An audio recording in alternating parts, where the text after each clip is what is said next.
Assalamualaikum warahmatullahi wabarakatuh. Anak-anakku, pemirsa di rumah.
Assalamualaikum warahmatullahi wabarakatuh.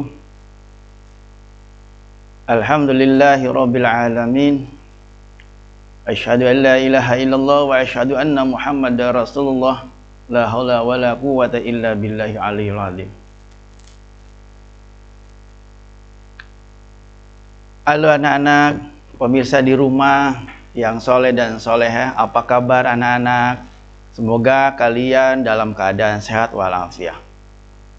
Alhamdulillah, kali ini di tahun 2021-2022 pada ajaran baru kali ini, Bapak akan menyampaikan pembelajaran dengan era baru, yakni era pembelajaran dengan menggunakan media YouTube, media Google Meet, dan Classroom. Kali ini Bapak akan mendampingi kalian dalam pembelajaran jarak jauh pendidikan agama Islam dan budi pekerti, khususnya untuk kelas 5 bersama Studio Karanganyar bekerjasama dengan kelompok kerja guru Kecamatan Pekalipan, Kota Cirebon. Anak-anakku, pemirsa di rumah, alhamdulillah sekali lagi kita akan bertemu kembali di dalam pembelajaran seperti ini yang lama-kelamaan akan menjadikan pembiasaan baru. Baiklah, anak-anak pemirsa di rumah, Bapak akan melakukan pembelajaran jarak jauh kali ini, khususnya untuk pendidikan agama Islam dan budi pekerti kelas 5. Bersama Muhammad Hasan SAG, pengajar guru SDN Karanganyar, Kecamatan Pekalipan, Kota Cirebon.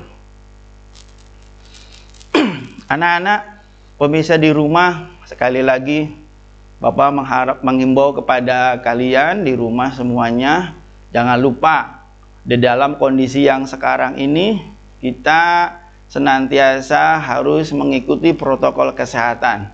Di antaranya adalah senantiasa kita selalu mencuci tangan pakai sabun. Sekali lagi anak-anak, kita harus senantiasa disiplin, harus selalu cuci tangan. Dimanapun kalian berada, di posisi tempat manapun, kita harus selalu disiplin, harus mencuci tangan.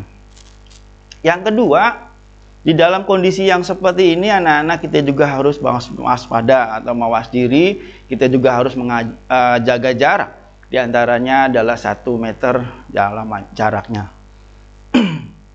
Protokol kesehatan berikutnya, sekali lagi anak-anak, Bapak menghimbau kembali bahwa kalian harus di rumah saja. Jangan sampai melakukan aktivitas-aktivitas yang lain. Belajar di rumah, diam di rumah untuk segera menghadapi situasi yang seperti sekarang ini. Terakhir adalah jangan lupa anak-anak, di kondisi yang seperti sekarang ini kalian harus memakai masker. Ya, untuk apa? Untuk menjaga protek diri kita dari beberapa asupan yang dari luar masuk ke dalam tubuh kita. Baiklah anak-anak pemirsa di rumah, anak-anak yang soleh solehah, Bapak akan mulai saja di dalam pembelajaran jarak jauh ini dengan mata pelajaran pendidikan agama Islam dan budi pekerti kelas 5 bersama Studio Karanganyar. Dan Bapak awali dengan membaca doa sebelum belajar. Sudah siap anak-anak? Yuk.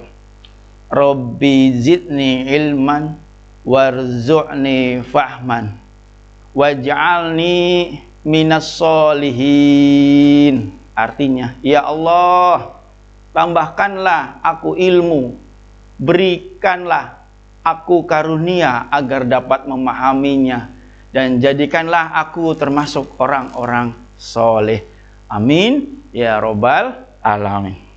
Anak-anakku pemirsa di rumah yang soleh dan solehah, kita lanjutkan dan semoga dengan diawali belajar ini, doa belajar ini, kita akan diberikan ilmu, diberikan kemudahan di dalam proses pembelajaran kali ini. Dan mohon maaf kepada Bapak dan Ibu, terima kasih untuk mendampingi anak-anaknya dalam proses pembelajaran kali ini. Sebelum kita melakukan pembelajaran, anak-anak, Bapak ingatkan kembali, ayo persiapkan kebutuhan kita di dalam proses pembelajaran kali ini. Sudah siap anak-anak? Ya, Bapak imbaukan siapkan bukunya, buku tulis. Ya, buku tulis, kemudian alat tulis. Ya, sudah siap anak-anak? Oke. Yang berikutnya adalah buku paket atau buku LKS. Sudah siap? Nah, kali ini adalah Al-Quran dan Juz Amma karena dalam posisi pembelajaran pendidikan agama Islam. Baiklah anak-anak, jika kalian sudah siap semua, artinya kita sudah langsung akan dimulai dalam pembelajaran pendidikan agama Islam dan budi pekerti pada kelas 5 kali ini bersama Studio Karanganyar. Baiklah anak-anak, sebelum Bapak menyampaikan beberapa penyampaian materi, terlebih dahulu Bapak akan menyampaikan tujuan pembelajaran kali ini di pagi hari ini. Di antaranya adalah melalui tayangan gambar dan tayangan video, siswa dapat membaca surat At-Tin dengan tartil, kemudian menulis kalimat-kalimat dalam surat At-Tin dengan benar. Berikutnya adalah menunjukkan hafalan surat At-Tin dengan benar. Baiklah, kita dengarkan terlebih dahulu surat At-Tin. Bismillahirrahmanirrahim. Wat-tini was-saytun wa turi sinin.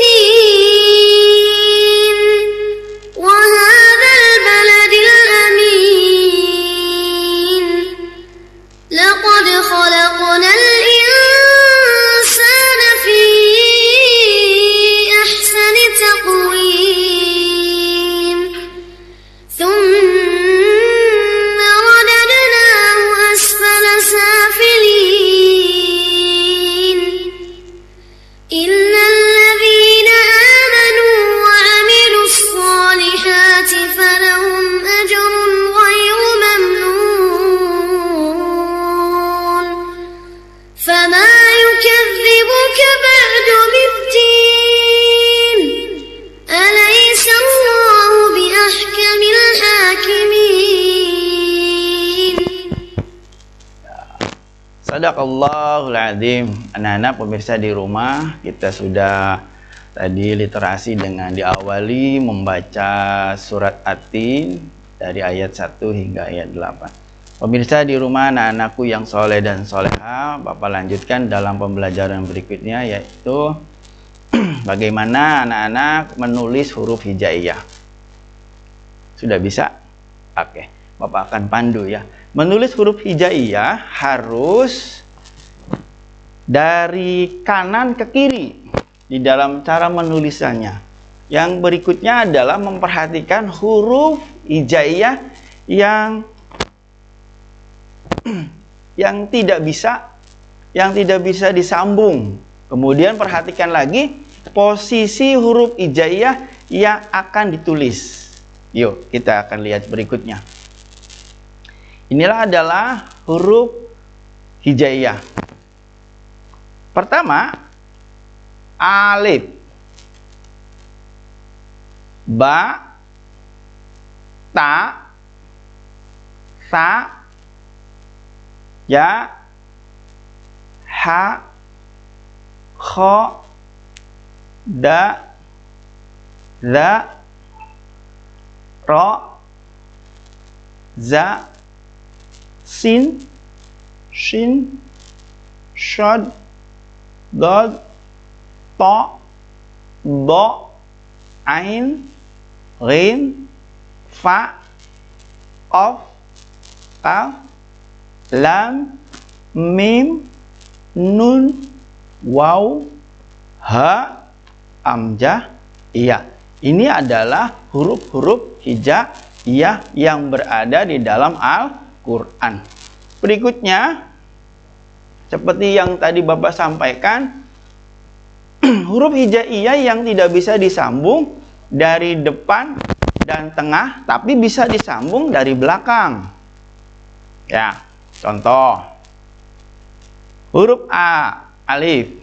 Coba kita perhatikan di awalnya akan kelihatan bahwa alif, da, ba. Di sini alif tidak bisa disambung. Kemudian kita lihat di posisi tengah. Nah, di posisi tengah ini alif tidak bisa disambung, ya. Kemudian juga sama di posisi akhir. Di posisi akhir ini huruf alif tidak bisa disambung. Berikutnya juga huruf da. Da di sini pada huruf awal tidak bisa disambung anak-anak. Akan tetapi di tengah-tengah ini huruf da bisa disambung karena ada temannya di belakang, ya. Dan berikutnya pada akhir penulisan juga di akhir huruf da masih bisa gitu karena ada huruf di depannya seperti adaba. Nah, di sini adaba ini dalnya bisa. Berikutnya juga huruf za sama dengan huruf da yang di atas. Berikutnya huruf ro. Nah, ro juga sama. Nah, coba perhatikan di sini huruf ro kemudian tidak bisa disambung di awal, kemudian di tengah juga tidak bisa. Akan tetapi di akhir ini akan bisa. Seperti pada hurufnya coba kita lihat za, qoro. Za, qof, dan ro. Itu qof dan ro bisa disambung karena di depannya ada huruf yang ada di depannya. Berikutnya juga huruf za. Za juga sama anak-anak, sama dengan ro. Model tulisannya sama, hanya beda ada titik di atas. Berikutnya juga waw.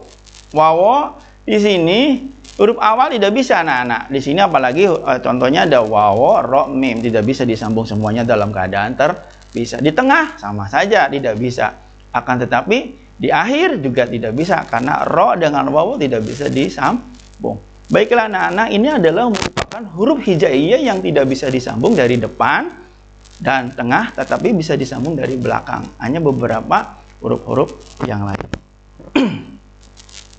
Oke, anak-anak, setelah kita sudah melihat bagaimana cara menulis penyambungan huruf hijaiyah ini, Bapak akan menyampaikan dalam cara menulis huruf hijaiyah yang benar.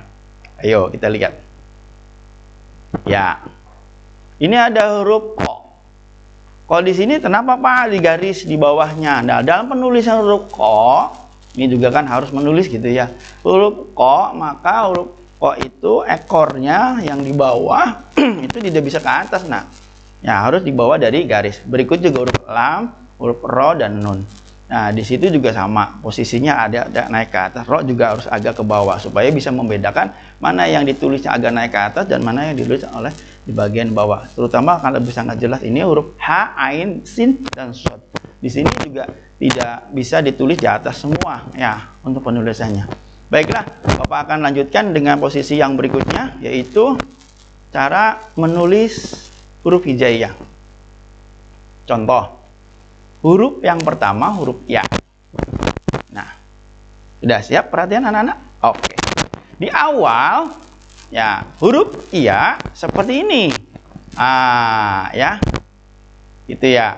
Kemudian posisi tengah, seperti ini ya, ada lengkukannya. Kemudian di akhir, seperti ini. Bapak baca ya, i, yu. Nah, maka akan disambung ya, yu seperti ini ya, yu. Nah, ini adalah huruf ya.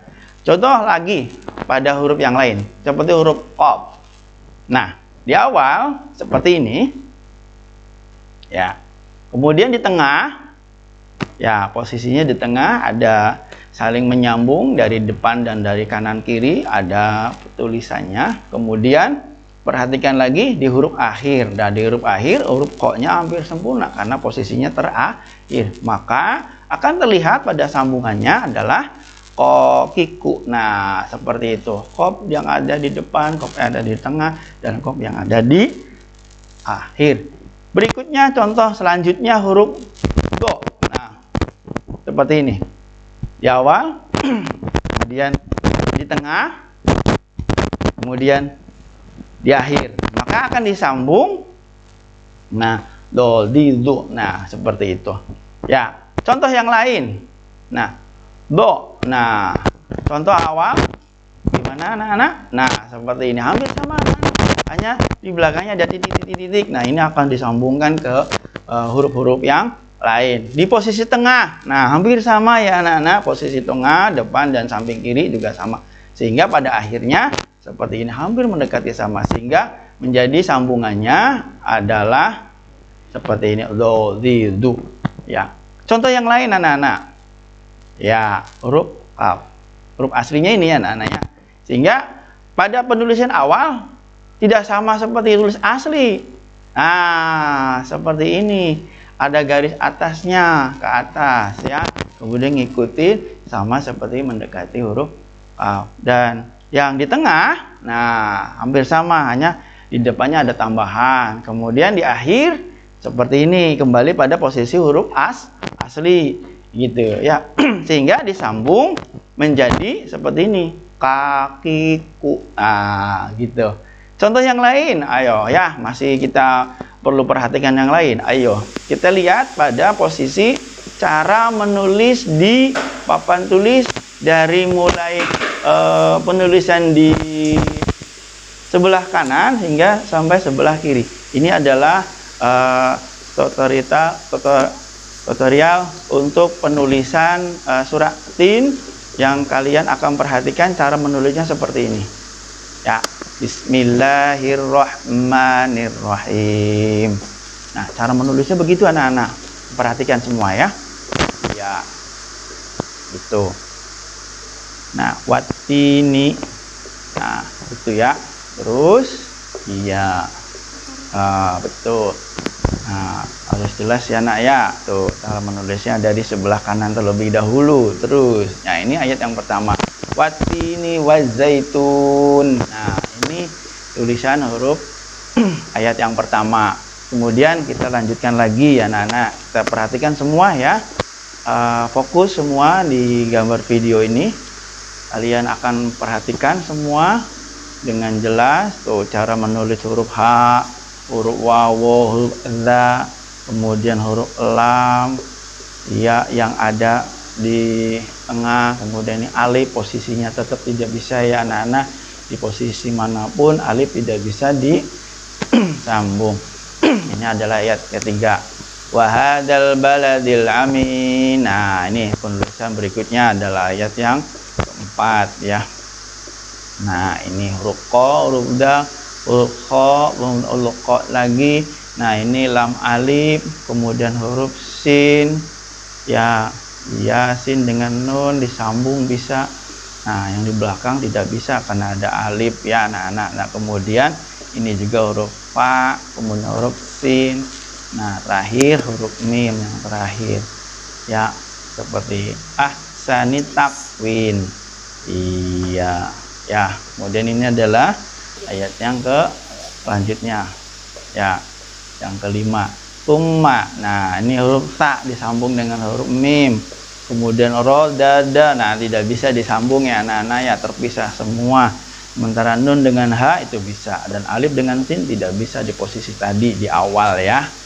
Kemudian lanjutnya ya. Nah, fa, lam, ya, nun. Nah, safin ya. Terus kemudian ayat yang selanjutnya, nah ini alif lam ya, illalladzina. Iya.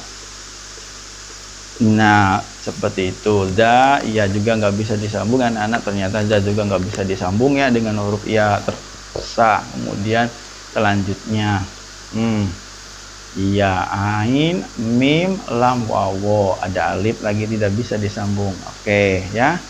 Terus perhatikan lagi semua ya anak-anak cara menulisnya dari sebelah kiri kan.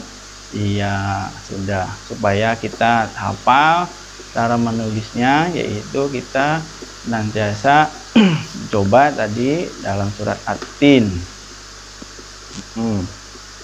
Nah, tuh mim dengan mim bisa, mim dengan mim nun wawo bisa. Nah, wawo dengan nun tidak bisa kan disambung. Oke. Ayat selanjutnya, ayat yang ketujuh ya, fama. Nah, fa dengan mim bisa sambung ya. Terus, nah, ba, kaf, ya, kaf, dal, kemudian iya. Nah, itu ya. Fama yukadzibuka ba'du biddin. Nah, ba, iya, itu ya. Ini ayat yang ke-7. Kemudian ya, perhatikan lagi anak-anak. Iya. Tuh. Nah, Allahu. Nah, iya, ya kamil, iya hakim. Nah, huruf kafnya iya digaris seperti itu, hakimin. Iya. Oke, anak-anak, kita sudah lihat cara menulis untuk surat At-Tin. Dalam hal ini kita sudah perhatikan semua cara menulisnya seperti itu, yakni harus dari sebelah kanan hingga sampai akhir. Baiklah anak-anak pemirsa di rumah yang soleh dan solehah, kita lanjutkan di dalam pembelajaran kali ini, yaitu bagaimana membaca Al-Quran ternyata memiliki manfaat ya yang luar biasa. Allah Subhanahu wa Ta'ala memberikan keistimewaan kepada orang-orang yang hafal Al-Quran dan diberikan suatu kemuliaan. Apa sih Pak kemuliaan yang diberikan oleh Allah Subhanahu wa Ta'ala buat diri kita? Yang pertama, nah ini kita bisa lihat ya anak-anak, ada seorang anak kecil di depan, sementara di belakang adalah orang-orang yang sudah tua umurnya. Kenapa bisa demikian? Nah, yang pertama, karena dia didahulukan untuk menjadi imam ketika sholat berjamaah. Kenapa anak-anak? Yuk kita dari Abu Mas'ud radhiyallahu anhu, Nabi Shallallahu alaihi wasallam bersabda, yang paling berhak jadi imam adalah yang paling banyak hafalan Al-Qur'annya. Nah, gitu. Jadi yang menjadi imam itu harus hafal. Kalau mereka tidak hafal, tidak bisa sama sekali, apalagi tidak berhak untuk menjadikan imam di dalam sholat berjamaah. Dan jika dalam hafal Al-Quran mereka sama, nah misalkan ada ya Pak, misalkan A dengan B itu memiliki kemampuan yang sama, hafal semua, bisa membaca Al-Quran. Nah, tapi dilihat mana yang berhak untuk jadi imam, maka didahulukan yang paling paham. Dia mengerti secara detail bahwa dan sebagainya. Nah, tetapi dan seseorang tidak boleh menjadi imam di wilayah orang lain. Contoh, misalkan kalian bersinggah ke rumah A, misalkan A itu juga sudah paham, pinter, menjadikan bisa menghafal Al-Quran. B juga bisa, tapi kenapa B yang jadi imam? Tidak boleh gitu ya. Tapi A sendiri adalah orang penghuni di dalam wilayahnya yang berhak untuk menjadikan imam. Kalau yang B adalah tamu atau pendatang, tidak boleh untuk menjadikan imam. Itu adalah merupakan ketentuan-ketentuan kemuliaan dan kehormatan bagi orang-orang yang memiliki kemampuan membaca Al-Quran dengan hafal gitu. Kemuliaan apalagi Pak? Nah, banyak ya anak-anak. Yang pertama tadi ya, jadi ketika sudah menjadikan kita hafal, maka dia juga berhak untuk menjadikan kehormatan memimpin sholat berjamaah di depan atau sebagai imam. Yang kedua, apalagi Pak? Nah, pada gambar lihat ya anak-anak, di sini banyak kerumunan, satu orang yang berbicara, ya. Nah, apa kemuliaan yang kedua? Yang kedua diutamakan untuk menjadi pemimpin. Kenapa nak? Kok jadi pemimpin? Saya yang paling pinter. Padahal di dalam pengetahuan yang lain, tapi pengetahuan di dalam menghafal Al-Quran dia tidak pandai, tidak berhak untuk bisa menjadikan pemimpin. Jadi yang berhak menjadi pemimpin adalah orang yang hafal Al-Qurannya. Kenapa anak-anak? Karena orang yang hafal Al-Quran pasti dengan cerdas berpikirnya dan pasti dengan sangat bijak di dalam menentukan ketentuan dan kebijakannya. Sebagaimana yang disampaikan dalam hadis riwayat Ahmad 237, diantaranya adalah sesungguhnya Allah mengangkat sebagian kaum berkat kitab ini, Al-Quran, dan Allah menghinakan kaum yang lain juga karena Al-Quran. Artinya di sini Allah akan mengangkat derajat anak bagi kalian hafal Al-Quran, dan apabila tidak hafal Al-Quran atau tidak bisa membaca Al-Quran, maka Allah akan dihinakan orang tersebut atau kaum tersebut. Jadi sangat mulia anak-anak. Alhamdulillah, subhanallah. Makanya ayo kita hafal Al-Quran cepat segera. Jangan sampai nunggu besok, ketinggalan ya. Oleh karena itu ayo naik terus supaya kita mendapatkan kemuliaan. Kemuliaan berikutnya adalah, nah, coba kita lihat gambar dulu. Nah, di situ ada eskalator bertingkat terus dari bawah sampai ke atas. Apa ya lagi anak-anak kemuliaan berikutnya? Iya. Nah, kemuliaan berikutnya adalah kedudukan hafidz Al-Quran di surga. Nah, sesuai banyaknya ayat yang dia hafal, anak-anak. Wah, maksudnya gimana itu, Pak? Nah, maksudnya seseorang itu hafal Al-Quran, tetapi sesuai dengan banyak yang dia hafal. Yang memiliki kemampuan saya hanya bismillah aja, Pak, baca Al-Qurannya. Ya udah paling bawah. Nah, saya sampai juz 1, Pak, naik lagi sampai 30 juz baru kepada tingkat eksekutif yang paling tinggi, yang paling mulia, seperti mana yang disampaikan di dalam Abu Dawud 1466, Tirmidzi, di antaranya ditawarkan kepada penghafal Al-Quran, baca, naik dan naiklah ke tingkat berikutnya. Oh, jadi naik. Sekarang sudah bismillahirrahmanirrahim di bawah. Kemudian kalian hafal Al-Fatihah, naik lagi. Kemudian pada ayat berikut itu naik sampai kepada 30 juz. Baca dengan tartil, dan sebagian kamu tartilkan Al-Quran ketika di dunia. Jadi secara bertahap gitu. Ya. Nah, sekarang hari ini nih anak-anak belum belajar mengaji. Setelah mengikuti pembelajaran kali ini, ayo nanti sore, nanti siang kita belajar ngaji. Nanti akan kapan Pak naiknya? Nanti kita dalam keadaan berada di surga kelak gitu. Ketemu di sana. Nah, apakah ketemu kita ke sana akan sama-sama atau tidak? Ah, sesuai dengan batas kemampuannya. Oke, kemudian kemuliaan berikutnya adalah keempat. Oh, anak-anak, subhanallah, luar biasa ya anak-anak. Di antaranya adalah memberikan mahkota surga untuk kedua orang tuanya. Mau nggak anak-anak? Mau, Pak. Ayo. Ya, dengan kita menghafal Al-Quran, kalian kelak besok di surga akan memberikan hadiah kepada kedua orang tuanya. Sebuah apa? Mahkota. Luar biasa. Jangan diberikan hadiahnya adalah kebodohan. Jangan. Kita berikan hadiah ini adalah sebuah mahkota. Untuk siapa? Untuk kedua orang tua. Kapan, Pak? Nanti kelak di surga. Sebagaimana yang disampaikan oleh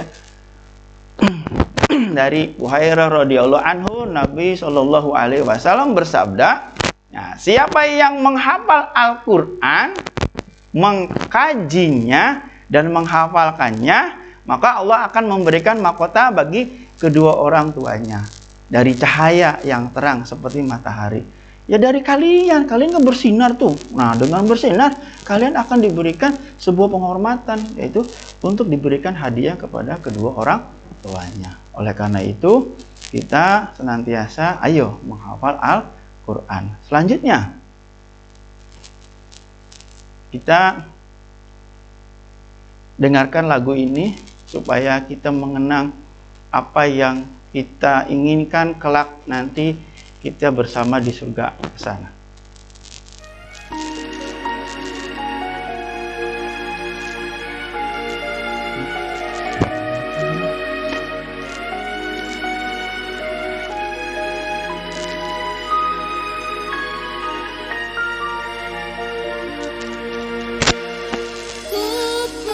Kuputuskan satu impian.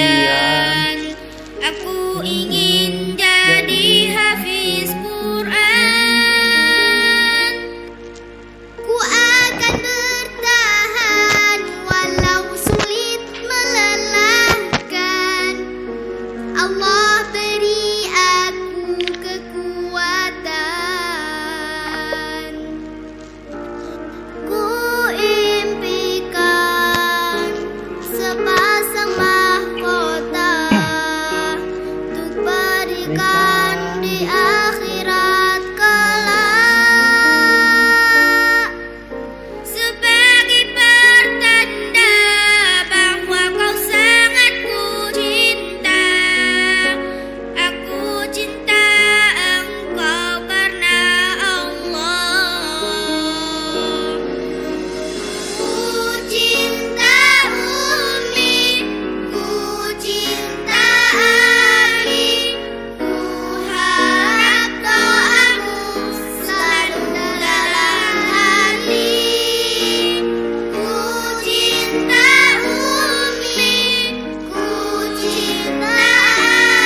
Iya.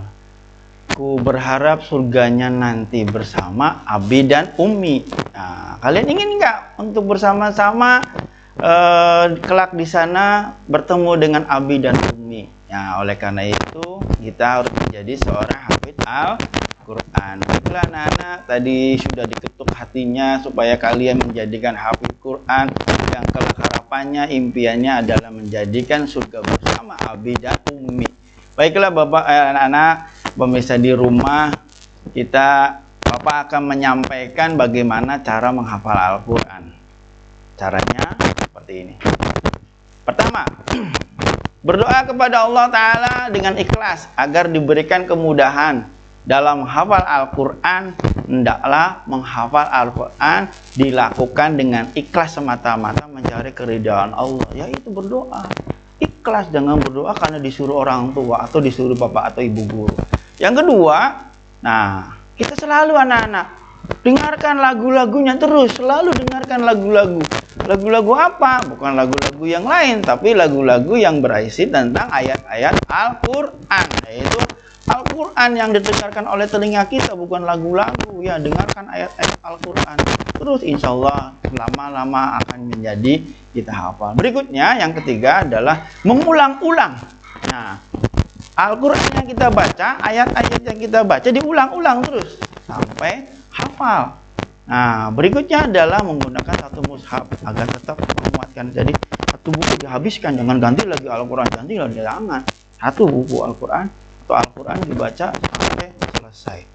Kemudian yang terakhir, nah ini sangat berbahaya sekali ini. Waduh, luar biasa gangguannya ya. Harus menjauhi dosa dan maksiat. Nah, bagaimana anak mulai sekarang ya? Jangan banyak melakukan dosa, berbohong, ya, mencuri, terus kemudian menyakiti orang lain. Nah, kemudian maksiat. Wah, laki-laki jangan lihat-lihat yang macam-macam gitu. Ya, baca buku, baca Al-Quran, jangan lihat yang berbau maksiat. Perempuan juga sama ya. Jangan melakukan maksiat, berpakaian yang rapi, bersih gitu ya. Tutup auratnya, jangan dibuka-buka lah. Luar biasa, nanti dibuka-buka kalian akan sama aja melakukan maksiat. Nah, oleh karena itu kita harus kayak gini, lakukan semuanya, jangan sampai tidak. Nah, berikutnya, nah, ayo, Bapak akan ajak kalian bagaimana cara menghafal Al-Quran, terutama pada kali ini adalah surat At-Tin. Bagaimana Pak? Caranya mudah, mulai dari ayat pertama dibaca berulang-ulang, sampai apa? Lanjutkan ayat kedua, lanjutkan dan seterusnya. Contoh seperti ini. Ya. Ayat pertama kita baca wattini wajaitun. Nah. Apa? Ya. Wattini wajaitun. Apa? Lanjut pada ayat yang kedua. Waturi sinin. Nah. Apa? Lanjut. Ayat yang ketiga. Wahadal baladil amin. Nah, dari ayat pertama, ayat kedua, ayat ketiga, hafal. Diulang-ulang. Setelah diulang-ulang, maka kalian melanjutkan pada ayat yang keempat. Laqad khalaqnal insana fi ahsani taqwim. Nah, ini yang keempat. Ya, lanjut. Nah, summa radadnahu asfala safilin. Nah, hafal ayat keempat dan kelima. Terus, nah setelah ayat yang 4 dan 5 hafal, kalian akan lanjut kepada ayat yang berikutnya. Nah, 6. Illal ladzina amanu wa amilus solihati falahum ajrun ghairu mamnun. Hafal ayat ini yang ke-6. Nah, lanjut kepada ayat yang seterusnya. Ayat yang ke-7. Nah, fama yukadzibuka ba'du biddin. Hafal? Terus, fama yukadzibuka ba'du biddin. Hafal? Lanjut pada ayat yang selanjutnya. Alaihissallahu biahkamil hakimin. Nah, kalau kalian terus hafal dari ayat pertama hingga ayat 8, maka kalian harus terus baca dan perhatikan panjang dan pendeknya. Ya, tajwidnya perhatikan, makrotnya perhatikan. Nah, kalau kalian sudah siap semua, maka kalian siap-siap untuk diuji. Ya, diuji sudah benar belum? Nah, atau menghadap kepada bapak atau ibu guru atau kepada teman-teman yang sudah memiliki paham membaca Al-Qur'annya, terutama pada surat At-Tin. Setelah itu, jadi kesimpulan dari pembelajaran kali ini yang Bapak sampaikan di pagi hari ini adalah yang pertama, anak-anak dapat membaca Al-Quran surah At-Tin dengan tartil. Nah, harus tahu secara detail. Kemudian yang kedua, anak-anak dapat menulis Al-Quran surat At-Tin dengan benar. Nanti dicoba di rumah ya. Kita coba nanti cara menulisnya seperti apa. Apakah sudah benar atau belum? Yang berikutnya adalah anak-anak dapat menghafal Al-Quran surat At-Tin dengan benar. Tadi sudah menyampaikan caranya bagaimana untuk menghafal Al-Quran secara berurutan. Ya, terus-menerus mengulang dan mengulang. Ya, berikutnya adalah alhamdulillah ya, kita sudah menyampaikan pembelajaran kali ini. Kita mencoba, kalian harus di rumah mengikuti pembelajaran, mengikuti alur yang tadi Bapak sampaikan. Dan sekali lagi Bapak mengucapkan terima kasih. Alhamdulillahirobbil alamin. Segala puji bagi Allah Subhanahu wa taala, alam semesta alam. Oleh karena itu, Bapak kali ini cukupkan dulu dalam perjumpaan kali ini di dalam pembelajaran pendidikan agama Islam dan budi pekerti pada kelas 5 dengan studio Karanganyar bekerjasama dengan KKG Kecamatan Pekalipunan Kota Cirebon. Dan Bapak akhiri dengan